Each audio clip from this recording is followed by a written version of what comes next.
नमस्कार, स्वागत है आपका हमारे इस यूट्यूब चैनल पर। मैं मुनमुन श्रीवास्तव आपका हार्दिक अभिनंदन करता हूं। आपकी शिकायतें जो है वो वाजिब है और ये शिकायतें मैंने कल जब मैं महिला हाट दरियागंज के संडे बुक मार्केट को कवर कर रहा था, तब भी मुझे कई पेरेंट्स ने और वहाँ आए हुए कई सीयूटी एस्पिरेंट्स ने कहा कि सर आप सीयूटी पे अभी आप कुछ बोल नहीं रहे हो। आह, जब सीयूटी के फॉर्म निकले थे, तब भी मैंने आपको जानकारी दी थी और उसमें मैंने आपको ये भी बताया था कि आम तौर पर जो परंपरा रही है, उसमें डेट एक बार ज़रूर बढ़ती है और डेट बढ़ चुकी है और वो डेट भी जो है वो आपको मालूम है कि अब जो है वो आप 4 फरवरी रात 11:50 तक अपना फॉर्म भर सकते हैं और जो है वो 7 आपका जो है वो उसके बाद आप जो है अपनी फ़ीस वगैरह की प्रक्रिया उसके अगले दिन तक पूरी कर सकते हैं। लेकिन सवाल ये है कि 4 फरवरी का इंतज़ार क्यों किया जाए? पहले जब फॉर्म निकले थे तब आपको मैंने बताया था कि अभी फॉर्म मत भरिए। आप फॉर्म भरने के लिए कम से कम मकर संक्रांति तक रुक जाइए और 3 जनवरी को फॉर्म आए थे, उसके बाद आपने फॉर्म भर दिया।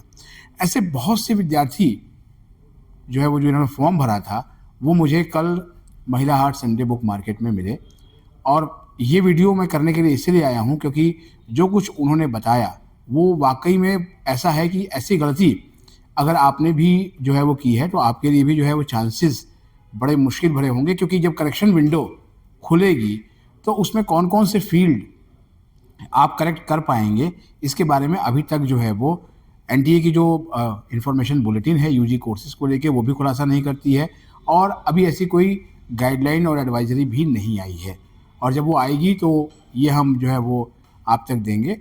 लेकिन अभी जो जिस गलती की मैं आपको बात कर रहा हूँ, वो गलती हुई है स्टूडेंट के नेम और उसके जो है वो फादर नेम या मदर नेम में।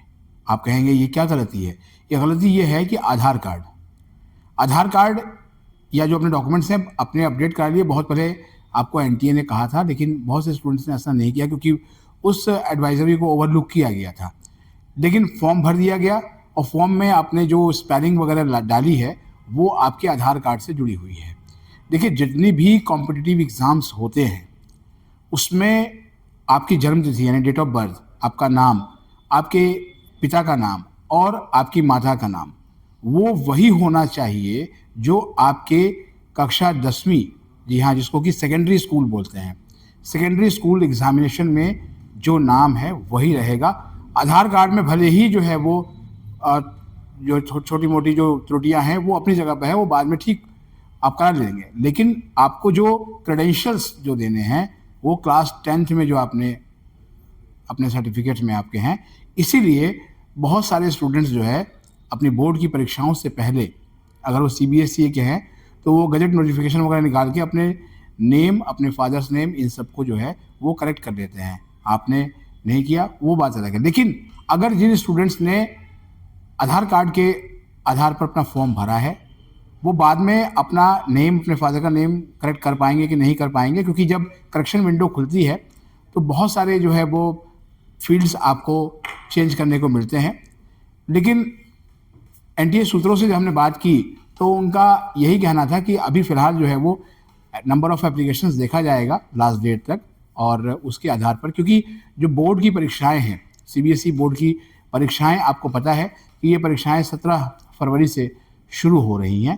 तो स्टूडेंट्स का सारा जो ध्यान है वो बोर्ड की परीक्षाओं पर लगा हुआ है और लिहाजा वो फॉर्म पीछे स्टूडेंट नहीं भर पाए थे, इसलिए डेट एक्सटेंड की गई है और जो है वो अब स्टूडेंट से ये गुजारिश की गई है, आप उस नोटिफिकेशन में पढ़ सकते हैं कि आप अपना फॉर्म जो है वो भर दें। ये तो एक गलती रही जो आप जिसको मानक मान रहे हैं। आप अपने 10th के सर्टिफिकेट को मानक माने अपने क्रेडेंशियल्स के लिए, ये ध्यान रखिएगा, क्योंकि जिन्होंने फॉर्म नहीं भरा है वो अभी ये भर लें, जिन्होंने गलती की है वो वेट करें, जब करेक्शन विंडो खुलेगी तो उसमें आप कौन कौन सी फील्ड्स को एडिट कर पाएंगे वो उसकी गाइडलाइंस आएगी और वो हम भी आपको बताएंगे। एक्चुअली क्या होता है कि सीयूटी का जो है ये पूरा जो प्रोसेस है वो बहुत लंबा है और केवल सीयूटी एग्ज़ाम दे देने से ही आपका अपनी पसंद के विश्वविद्यालय में एडमिशन नहीं हो पाता। उसके बाद आपको जाकर उस यूनिवर्सिटी का फॉर्म भी भरना होगा, लेकिन वो फॉर्म अभी नहीं भरना है, उस फॉर्म भरने की डेट बाद में आएगी। ज़्यादातर जो यूनिवर्सिटीज़ हैं वो फॉर्म की जो डेट तब निकालते हैं जब एनटीए यूजी का एग्ज़ाम का अपना नोटिफिकेशन निकाल के रिजल्ट दे देता है, तो जब आपके पास स्कोर होता है तो आप फिर आपको फॉर्म भरते हैं। जैसे कि दिल्ली विश्वविद्यालय में कॉमन सीट एलोकेशन सिस्टम यानी कि CSAS के जरिए दाखिले होते हैं, वहीं पर जो है वो कॉमन सीट आपको अलॉट की जाती है आपकी प्रेफरेंसेस के आधार पर। अभी तक तो प्रक्रिया यही है और आने वाले दिनों में भी हो सकता है कि प्रक्रिया यही हो या फिर बदलाव होगी, क्योंकि जब भी CSAS पोर्टल लॉन्च होता है उसके पहले एक प्रेस कॉन्फ्रेंस की जाती है जिसमें डीन एडमिशन से लेकर जो है वो वाइस चांसलर और उनकी पूरी टीम होती है और वो बताते हैं। अब दूसरी जो मेजर गलती जो स्टूडेंट कर रहे हैं वो उनकी गलती यह है कि उन्होंने फॉर्म तो भर दिया लेकिन सब्जेक्ट कम भरे हैं। जी हाँ, आपको बताऊं सब्जेक्ट जो है वो आपने कम भरे हैं। कम का मतलब क्या है?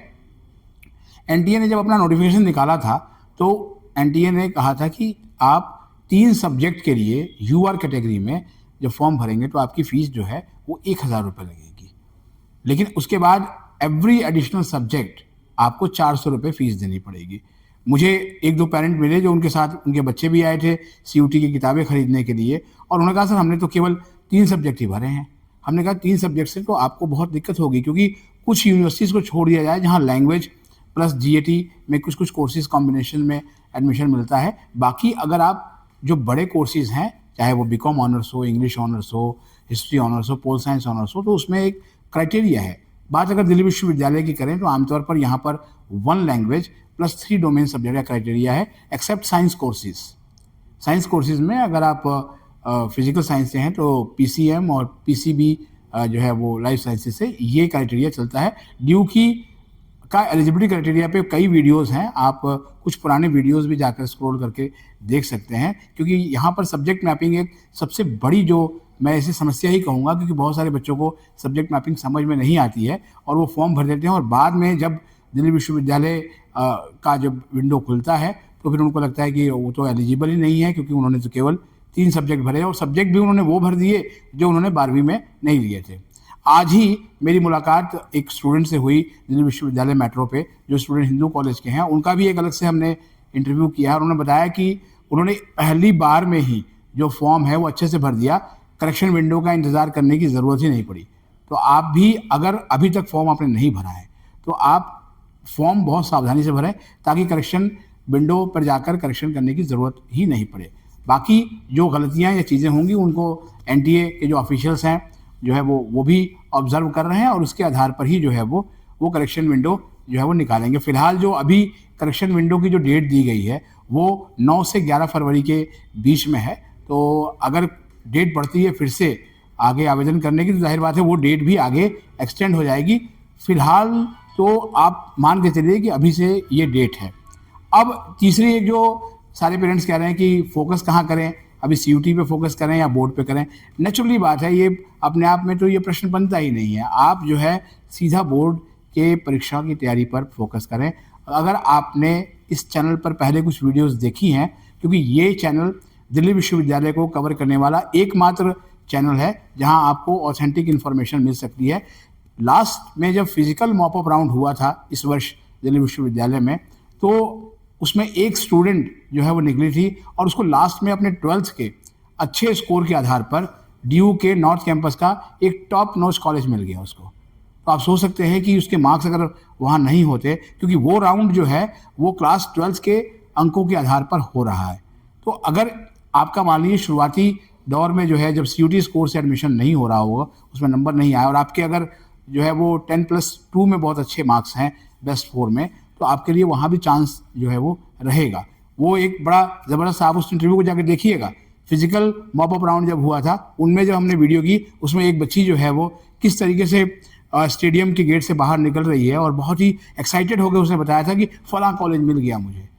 तो ये आपके साथ भी सिचुएशन हो सकती है। हम तो ये उम्मीद करेंगे कि आप CUT में इतना अच्छा स्कोर लेके आएँ कि आपकी पसंद का नॉर्थ कैंपस का कोई कॉलेज मिल जाए, क्योंकि जितने भी एस्पिरेंट्स हैं उनकी पहली तमन्ना नॉर्थ कैंपस के कॉलेज की होती है।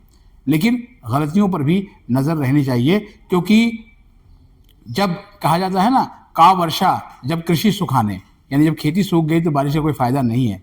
तो इसलिए जब जब आपके पास मौका आए वो आप करिए। तमाम कोचिंग इंस्टीट्यूट्स भी इस समय सक्रिय हैं और ये कोचिंग इंस्टीट्यूट्स आपको अपने हिसाब से जो है वो इंफॉर्मेशन देते हैं इनसाइडर की बात करके। लेकिन वो इन्फॉर्मेशन कहाँ से लेके आते हैं ये तो वही जानते हैं, लेकिन मैं आपको बार बार एक ही सलाह दूंगा, आपसे पहले के बैच के स्टूडेंट्स को भी ये सलाह दी है, और 2022 से जब CUT से एडमिशन हो रहे हैं तब से ये है कि आप संस्थान की वेबसाइट को ज़रूर देखें और एक नज़र आप उन विश्वविद्यालयों की वेबसाइट पर भी डाल दें जहां आप एडमिशन लेने के इच्छुक हैं। फिलहाल आपको मैं ऑल द बेस्ट ही कहूँगा, क्योंकि बोर्ड की परीक्षाएं आने वाली है। आपके कुछ सवाल हैं तो उसे कमेंट बॉक्स में लिख दें, और अगर ये वीडियो अच्छी लगी हो तो आप लाइक करके हाइप देना ना भूलें। और मिलते हैं एक और एपिसोड के साथ, तब तक के लिए नमस्कार।